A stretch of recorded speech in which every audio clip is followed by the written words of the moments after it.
Hey Fin Gang, hope you had a fantastic Thursday. Today we are reading more Dracula, going into chapter 8 with more of Mina Murray's journal, the fiancée of the seemingly late Jonathan Harker, who is a solicitor going to Castle Dracula to sell him English real estate for reasons unknown, kind of known. I mean, my best guess is still that just Dracula is wanting to retire to the English countryside or city, I don't know. But let us get into it once I remember to switch the music over. Okay, there you go. Alright.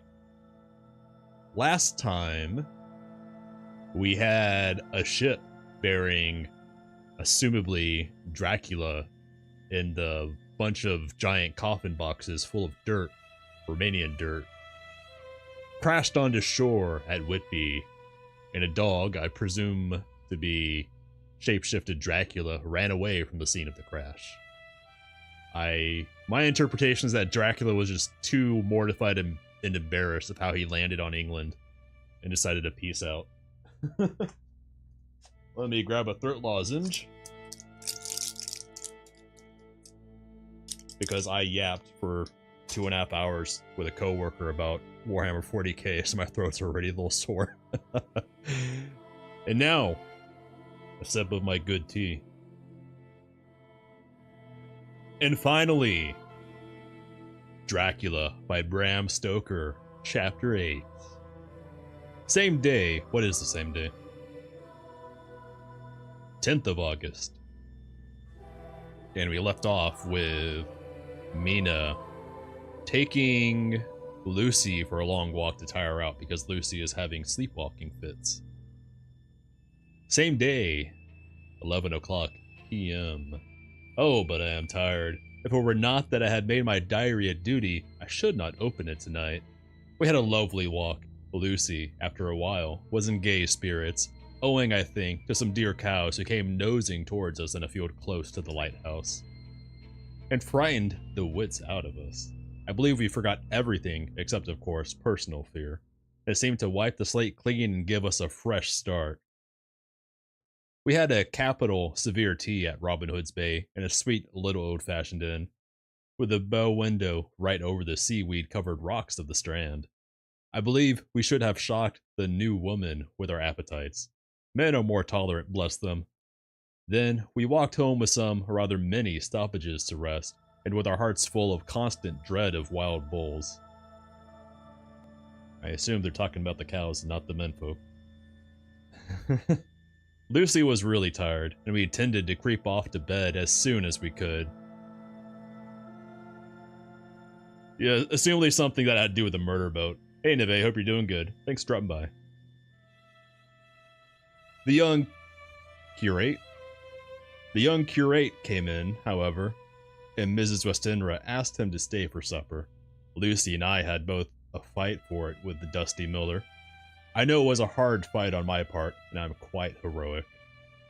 I think that someday the bishops must get together and see about breeding up a new class of curates who don't take supper, no matter how they may be pressed to, and who will know when girls are tired. Lucy is asleep and breathing softly. She has more color in her cheeks than usual, and looks oh so sweet. If Mr. Homewood fell in love with her seeing her only in the drawing room, I wonder what he would say if he saw her now. Some of the new women writers will someday start an idea that men and women should be allowed to see each other asleep before proposing or accepting. This is definitely written in the 19th century. But I suppose the new woman won't condescend in future to accept.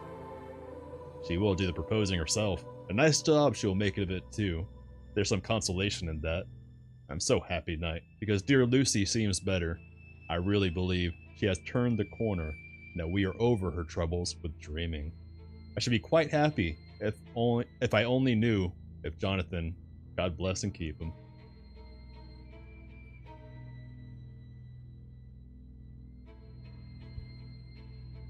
I think this was written in the first half of the 19th century, if I remember right. I think. It's been a minute since I looked up the background information about this book and the author. 11th of August, 3 a.m.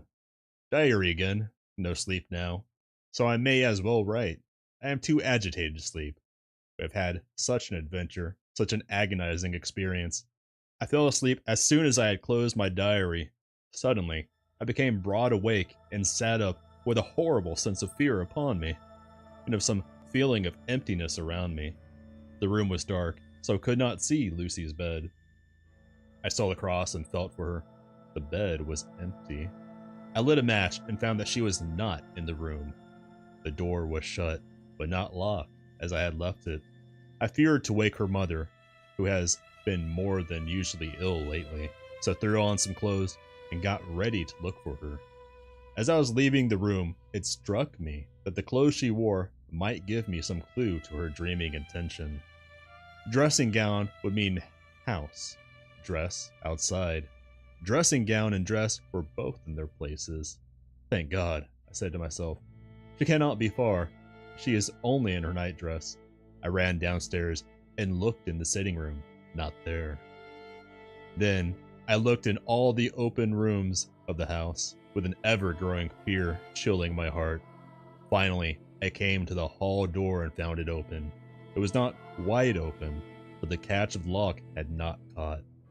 The people of the house are careful to lock the door every night, so I feared that Lucy must have gone out as she was. There was no time to think of what might happen. A vague, overmastering fear obscured all details. I took a big, heavy shawl and ran out. The clock was striking one, one, as I was in the crescent, and there was not a soul in sight. I ran along the north terrace, but could see no sign of the white figure which I expected. At the edge of the west cliff, above the pier, I looked across the harbor to the east cliff, in hope or fear, I don't know which, of seeing Lucy in our favorite seat. There was a bright full moon with a heavy black, driving clouds, which threw the whole scene into a fleeting diorama of light and shade as they sailed across. For a moment or two, I could see nothing, as the shadow of a cloud obscured St. Mary's Church and all around it. Then, as the cloud passed, I could see the ruins of the abbey coming into the view, and as the edge of a narrow band of light, as sharp as a sword cut, moved along, the church and the churchyard became gradually visible. Whatever my expectation was, it was not disappointed. For there, on our favorite seat, the silver light of the moon struck a half-reclining figure, snowy white.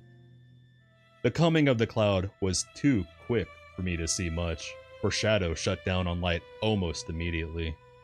But it seemed to me as though something dark stood behind the seat where the white figure shone and bent over it. What it was, whether man or beast, I could not tell. I did not wait to catch another glance, but flew down the steep steps to the pier and along by the fish market to the bridge, which was the only way to reach the east cliff. The town seemed as dead, for not a soul did I see. I rejoiced that it was so, for I wanted no witness of poor Lucy's condition. The time and distance seemed endless, and my knees trembled, and my breath came labored as I toiled up the endless steps to the abbey. I must have gone fast, and yet it seemed to me as if my feet were weighted with lead, and as though every joint in my body were rusty. When I got almost to the top, I could see the seat and the white figure, for I was now close enough to distinguish it even through the spells of shadow. There is undoubtedly something long and black bending over the half-reclining white figure. I called in fright, "Lucy! Lucy!" And something raised a head, and from where I was, I could see a white face and red, gleaming eyes. Lucy did not answer, and I ran on to the entrance of the churchyard. As I entered, the church was between me and the seat, and for a minute or so I lost sight of her. When I came in view again,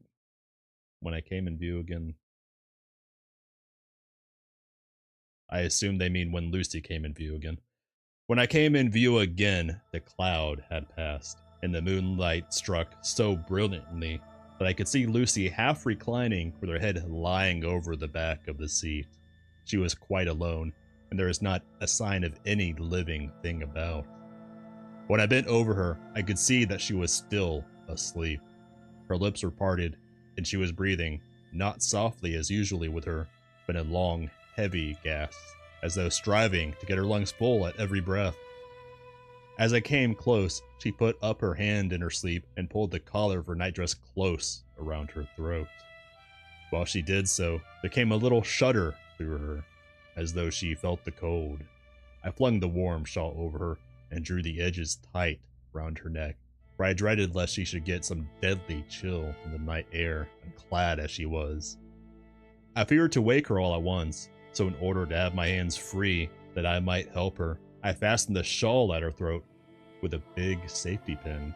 But I must have been clumsy in my anxiety and pinched or pricked her with it, for by and by, when her breathing became quieter, she put her hand to her throat again and moaned. When I had her carefully wrapped up, I put my shoes on her feet and then began very gently to wake her. At first, she did not respond, but gradually she became more and more uneasy in her sleep, moaning and sighing occasionally. At last, as time was passing fast, and for many other reasons, I wished to get her home at once, I shook her more forcibly, till finally she opened her eyes and awoke. She did not seem surprised to see me, as of course she did not realize all at once where she was. Lucy always wakes prettily, and even at such a time when her body must have been chilled with cold, and her mind somewhat appalled at waking unclad in a churchyard at night, she did not lose her grace. She trembled a little and clung to me. When I told her to come at once with me home, she rose without a word, with the obedience of a child. As we passed along, the gravel hurt my feet, and Lucy noticed me wince. She stopped and wanted to insist upon my taking my shoes, but I would not. However, when we got to the pathway outside the churchyard, where there was a puddle of water remaining from the storm, I daubed my feet with mud, using each foot in turn on the other, so that as we went home, no one, in case we should meet anyone, should notice my bare feet. Fortune favored us, and we got home without meeting a soul. Once we saw a man who seemed not quite sober passing along the street in front of us, but we hid in a door till he had disappeared up an opening such as there are here. Steep little closes, or wines, as they call them in Scotland. My heartbeat was so loud all the time that sometimes I thought I should faint. I was filled with anxiety about Lucy, not only for her health, lest she should suffer from the exposure, but for her reputation in case the story should get wind. When we got in and had washed our feet and had said a prayer of thankfulness together, I tucked her into bed. Before falling asleep, she asked, even implored, me not to say a word to anyone, even her mother, about her sleepwalking adventure. I hesitated at first to promise, but on thinking of the state of her mother's health and how the knowledge of such a thing would fret her, and thinking too of how such a story might become distorted, nay, infallibly would, in case it should leak out, I thought it wiser to do so. I hope I did right. I have locked the door, and the key is tied to my wrist, so perhaps I shall not be again disturbed. Lucy is sleeping soundly. The reflex of the dawn is high and far over the sea. Loosey goosey.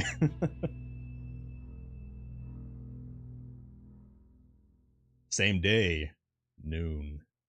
All goes well. Lucy slept till I awoke her and seemed not to have even changed her side. The adventure of the night does not seem to have harmed her. On the contrary, it has benefited her, for she looks better this morning than she has done for weeks. I was sorry to notice that my clumsiness with the safety pin hurt her. Indeed, it might have been serious, for the skin of her throat was pierced. I must have pinched up a piece of loose skin and have transfixed it, for there are two little red points like pinpricks, and on the band of her nightdress was a drop of blood. When I apologized and was concerned about it, She laughed and petted me, and said she did not even feel it. Fortunately, it cannot leave a scar, as it is so tiny. Same day, night. We passed a happy day. The air was clear and the sun bright, and there was a cool breeze. We took our lunch to Mulgrave Woods, and Mrs. Westenra driving by the road, and Lucy and I walking by the cliff path and joining her at the gate. I felt a little sad myself, for I could not but feel how absolutely happy it would have been had Jonathan been with me. But there, I must only be patient. In the evening, we strolled in the casino terrace and heard some good music by Spur and Mackenzie, and we went to bed early. Lucy seems more restful than she has been for some time, and fell asleep at once. I shall lock the door and secure the key at night, and secure the key the same as before, though I do not expect any trouble tonight. 12th of August. My expectations were wrong, for twice during the night I was awakened by Lucy trying to get out. She seemed, even in her sleep, to be a little impatient at finding the door shut, and went back to bed under a sort of protest. I woke with the dawn and heard the birds chirping outside of the window. Lucy woke too, and I was glad to see was even better than on the previous morning. All her old gaiety of manner seemed to have come back, and she came and snuggled in beside me and told me all about Arthur. I told her how anxious I was about Jonathan, and then she tried to comfort me. Well, she succeeded somewhat, for though sympathy can't alter facts, it can help to make them more bearable.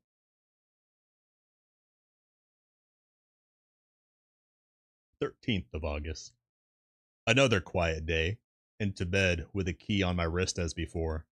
Again, I awoke in the night and found Lucy sitting up in bed, still asleep, pointing to the window. I got up quietly, and pulling aside the blind, looked out. It was brilliant moonlight, and the soft effect of the light over the sea and sky merged together in one great, silent mystery was beautiful beyond words. Between me and the moonlight flitted a great bat, coming and going in great whirling circles. Once or twice it came quite close, but was, I suppose, frightened at seeing me, and flitted away across the harbor towards the abbey. When it came back from the window, Lucy had laid down again and was sleeping peacefully. She did not stir again all night. 14th of August. On the East Cliff, reading and writing all day. Lucy seems to have become as much in love with the spot as I am, and it is hard to get her away from it when it is time to come home for lunch, or tea, or dinner. This afternoon, she made a funny remark. We were coming home for dinner, and had come to the top of the steps up from the West Pier, and stopped to look at the view, as we generally do. The setting sun, low down in the sky, was just dropping behind Kettleness. The red light was thrown over on the East Cliff in the old abbey. It seemed to bathe everything in a beautiful rosy glow. We were silent for a while, and suddenly, Lucy murmured as if to herself, "Keanu?" Which one is Keanu in this story? His red eyes again. They are just the same. It was such an odd expression, coming apropos of nothing, that it quite startled me. I slewed round a little, so as to see Lucy well without seeming to stare at her, and saw that she was in a half-dreamy state, with an odd look on her face that I could not quite make out. So I said nothing, but followed her eyes. She appeared to be looking over at her own seat, whereon was a dark figure, seated alone. I was a little startled myself, for it seemed for an instant as if the stranger had great eyes, like burning flames. But a second look dispelled the illusion. The red sunlight was shining on the windows of St. Mary's Church behind our seat, and as the sun dipped, there was just sufficient change in the refraction and reflection to make it appear as if the light moved. I called Lucy's attention to the peculiar effect, and she began herself with a start, but she was looking sad all the same. It may have been that she was thinking of that terrible night up there. We never referred to it, so I said nothing, and we went home to dinner. Lucy had a headache and went early to bed. I saw her asleep and went out for a little stroll myself. I walked along the cliffs to the westward. It was full of sweet sadness, for I was thinking of Jonathan. When coming home, it was then bright moonlight, so bright that, though the front of our part of the crescent was in shadow, everything could be well seen. I threw a glance up at our window and saw Lucy's head leaning out. I thought that perhaps she was looking out for me, so I opened my handkerchief and waved it. She did not notice or make any movement whatsoever. Just then, the moonlight crept round an angle of the building, and the light fell on the window. There distinctly was Lucy, with her head lying up against the side of the windowsill and her eyes shut. She was fast asleep, and by her, seated on the windowsill, was something that looked like a good-sized bird. I was afraid she might get a chill, so I ran upstairs. But as I came into the room, she was moving back to her bed, fast asleep and breathing heavily. She was holding her hand to her throat, as though to protect it from cold. I did not wake her, but tucked her up warmly. I have taken care that the door is locked and the window securely fastened. She looks so sweet as she sleeps, but she is paler than she is her wont, and there is a drawn, haggard look under her eyes which I do not like. I fear she is fretting about something. I wish I could find out what it is. The guy who's dating Lucy, I'm honestly just waiting for Anthony Hopkins to show up. Oh. I think Lucy's fiance is Arthur something. I think that was his name. I don't think we've actually seen Arthur directly yet. We've only seen other characters talk about him so far. The other characters being Lucy herself, the cowboy from Texas, and Dr. Seward. The Texas cowboy and Dr. Seward being the other two suitors who were apparently longtime friends with Arthur, but we haven't seen Arthur yet. 15th of August. Rose later than usual. Lucy was languid and tired and slept on after after we had been called. We had a happy surprise at breakfast. Arthur's father is better and wants the marriage to come off soon. Lucy is full of quiet joy, and her mother is glad and sorry at once. Later on in the day, she told me the cause. She is grieved to lose Lucy as her very own, but she is rejoiced that she is soon to have someone to protect her. Poor dear sweet lady. She confided to me that she has got her death warrant. She has not told Lucy, made me promise secrecy. I called him Cowboy. I don't think he was literally a cowboy, but he's from Texas and talked all folksy, so I called him Cowboy. I forget his name, though. Poor dear sweet lady. She confided to me that she has got her death warrant. She has not told Lucy and made me promise secrecy.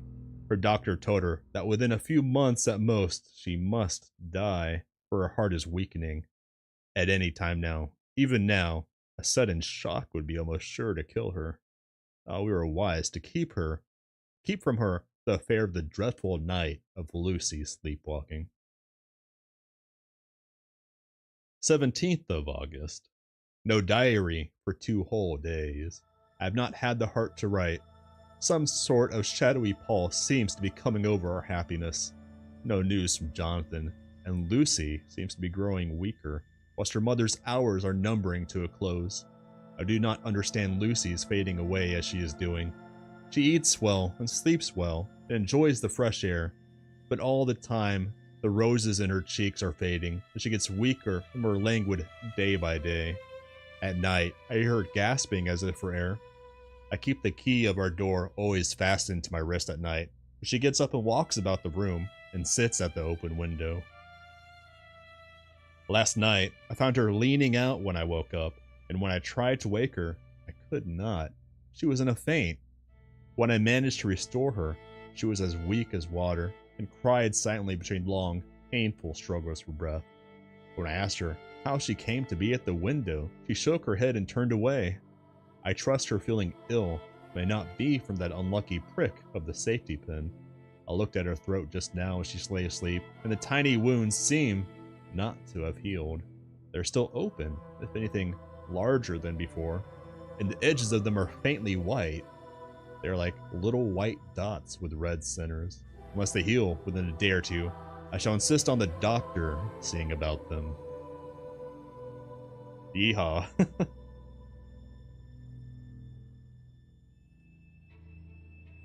Letter.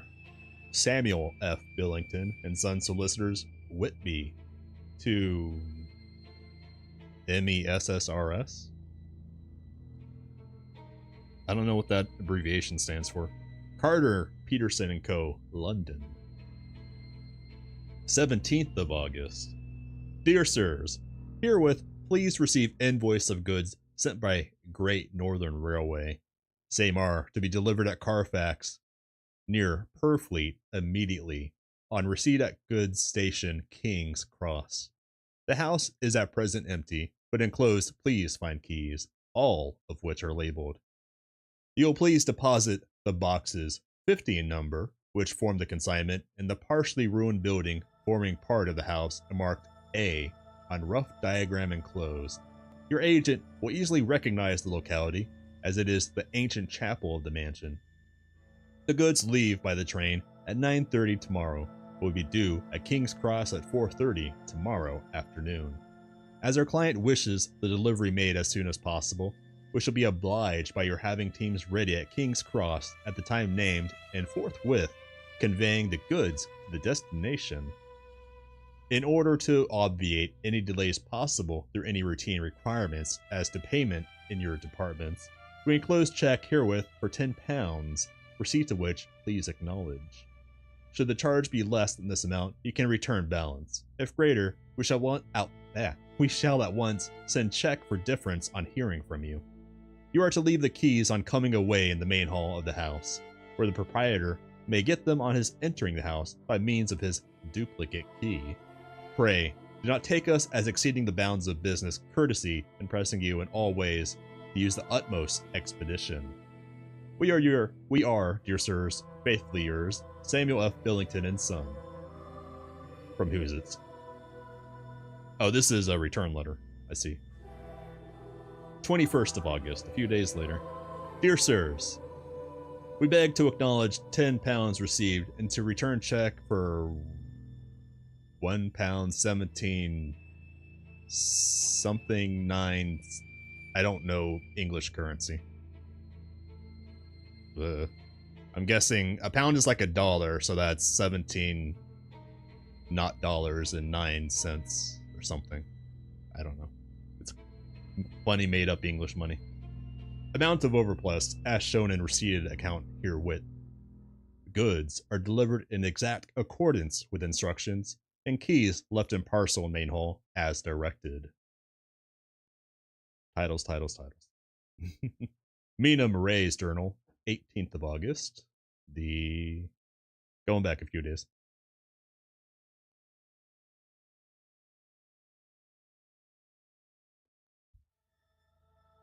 I am happy today, and right sitting on the seat in the churchyard. Lucy is ever so much better. Last night, she slept well all night and did not disturb me once. The roses seem coming back already to her cheeks, though she is still sadly pale and wan looking. If she were in any way anemic, I could understand it, but she is not. She is in gay spirits and full of life and cheerfulness. All the morbid reticence seems to have passed from her, and she has just reminded me, as if I needed any reminding, of that night, and that it was here, on this very seat, I found her asleep. As she told me, she tapped playfully with the heel of her boot on the stone slab and said, "My poor little feet didn't make much noise then. I dare say poor old Mr. Swales would have told me that was because I didn't want to wake up Geordie."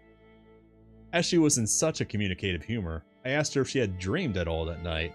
Before she answered, that sweet puckered look came into her forehead, which Arthur, I call him Arthur for from her habit, says he loves. And indeed, I don't wonder that he does. Then she went on in a half-dreaming kind of way, as if trying to recall herself. I didn't quite dream, but it all seemed to be real. I only wanted to be here in this spot. I don't know why, for I was afraid of something. I don't know what. I remember, though I suppose I was asleep, passing through the streets and over the bridge. A fish leaped as I went by. I leaned over to look at it. I heard a lot of dogs howling. The whole town seemed as if it must be full of dogs, all howling at once. As I went up the steps, then I had a vague memory of something long and dark with red eyes, just as we saw in the sunset, and something very sweet and very bitter all around me at once. Then I seemed sinking into deep green water, and there was a singing in my ears, as I have heard there is to drowning men. And then everything seemed passing away from me. My soul seemed to go out from my body and float about the air. I seemed to remember that once the West Lighthouse was right under me, and then there was a sort of agonizing feeling as if I were an earthquake. And then I came back and found you shaking my body. I saw you do it before I felt you. Then she began to laugh. It seemed a little uncanny to me, but I listened to her breathlessly. I did not quite like it, and thought it better not to keep her mind on the subject, so we drifted on to other subjects, and Lucy was like her old self again. When we got home, the fresh breeze had braced her up, and her pale cheeks were really more rosy. Her mother rejoiced when she saw her, and we all spent a very happy evening together.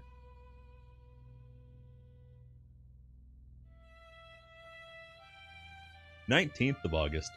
Joy, joy, joy, though not all joy. At last, news of Jonathan. My dear fellow has been ill. That is why he did not write. I am not afraid to think it or say it, now that I know Mr. Hawkins sent me on the letter, and wrote himself, oh so kindly. I am to leave in the morning and go over to Jonathan, and to help nurse him if necessary, and to bring him home. Mr. Hawkins says it would not be a bad thing if we were to be married out there. I have cried over the good sister's letter, till I can feel it wet against my bosom, where it lies. It is of Jonathan that must be next. It must be next my heart, for he is in my heart. My journey is all mapped out, my luggage ready. I'm only taking one change of dress. Lucy will bring my trunk to London and keep it till I send for it, for maybe that I must write no more. I must keep it to say to Jonathan, my husband. The letter that he has seen and touched must comfort me till we meet. I stumbled on that one, don't know why. Letter, Sister Agatha, Hospital of St. Joseph and St. Mary, Budapest, to Miss Wilhelmina Murray. 12th of August, and that was on the 19th. Okay. Dear Madame, I write by desire of Mr. Jonathan Harker, who is himself not strong enough to write, though progressing well, thanks to our God and St. Joseph and St. Mary. He has been under our care for nearly 6 weeks, suffering from a violent brain fever. He wishes me to convey his love, and to say that by this post I write for him to Mr. Peter Hawkins, Exeter, to say, with his dutiful respects, that he is sorry for his delay, and that all of his work is completed. He will require some few weeks' rest in our sanatorium in the hills, but will then return. He wishes me to say that he has not sufficient money with him, and that he would like to pay for his staying here, so that others who need should not be wanting for help. Believe me, yours, with sympathy and all blessings, Sister Agatha. That's totally not suspicious at all.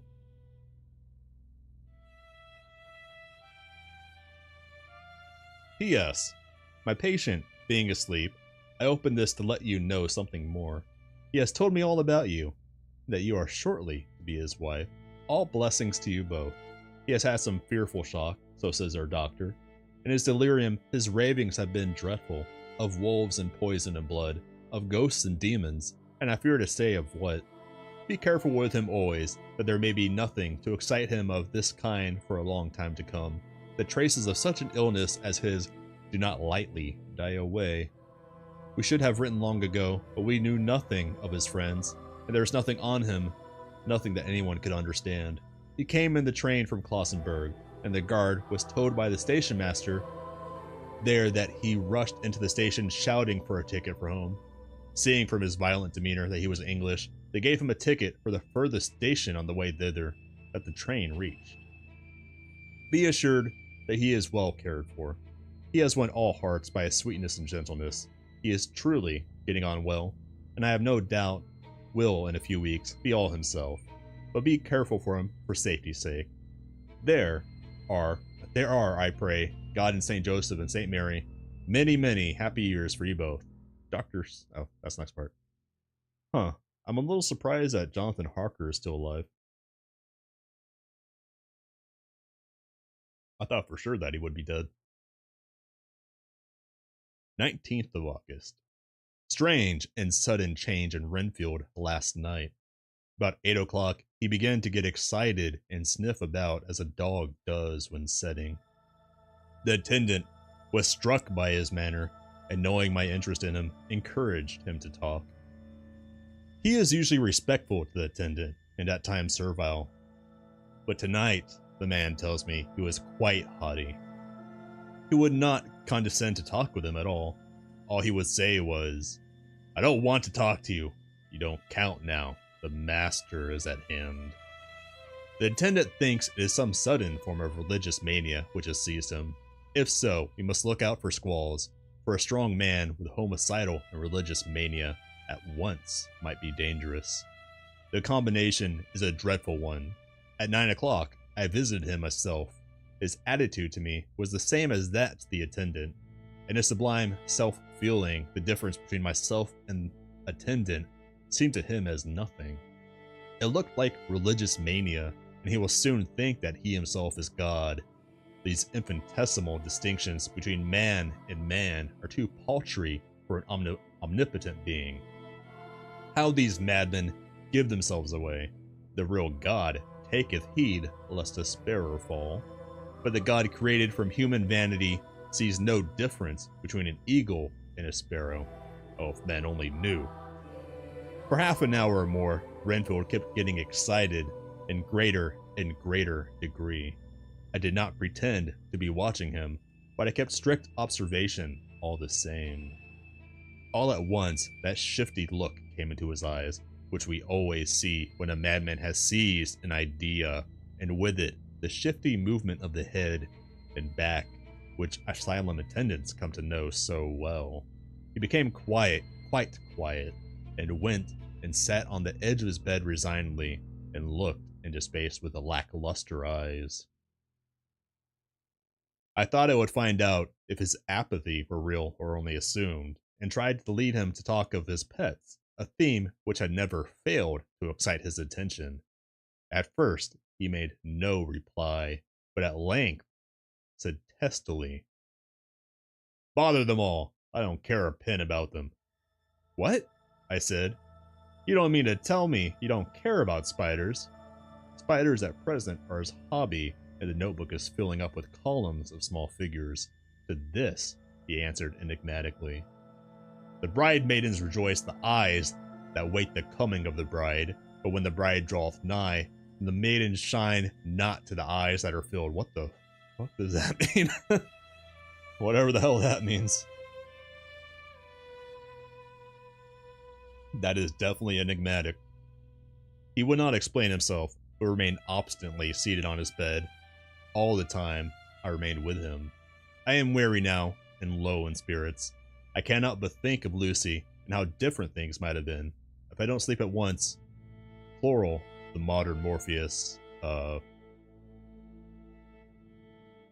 dicarbon hydrotrichlorine oxygen.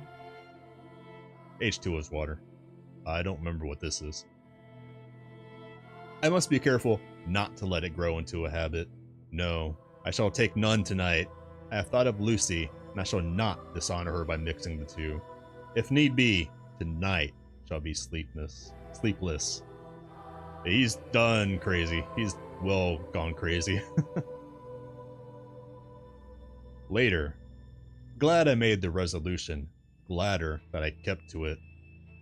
I had lain tossing about, and had heard the clock strike only twice. when the night watchman came to me, sent up from the ward to say that Renfield had escaped. I threw on my clothes and ran down at once. My patient is too dangerous a person to be roaming about. Those ideas of his might work out dangerously with strangers. The attendant was waiting for me. He said he had seen him not 10 minutes before, seemingly asleep in his bed. When I would look through the observation trap in the door, his attention was called by the sound of the window being wrenched out. He ran back and saw his feet disappear through the window, and had at once sent up for me. He was only in his night gear and cannot be far off. The attendant thought it would be more useful to watch where he should go than to follow him, as he might lose sight of him whilst getting out of the building by the door. He is a bulky man and couldn't get through the window. I am thin, so with his aid I got out, but feet foremost, and, as we were only a few feet above ground, landed unhurt. The attendant told me the patient had gone to the left and had taken a straight line, so I ran as quickly as I could. As I got through the belt of trees, I saw a white figure scale the high wall, which separates our grounds from those of the deserted house.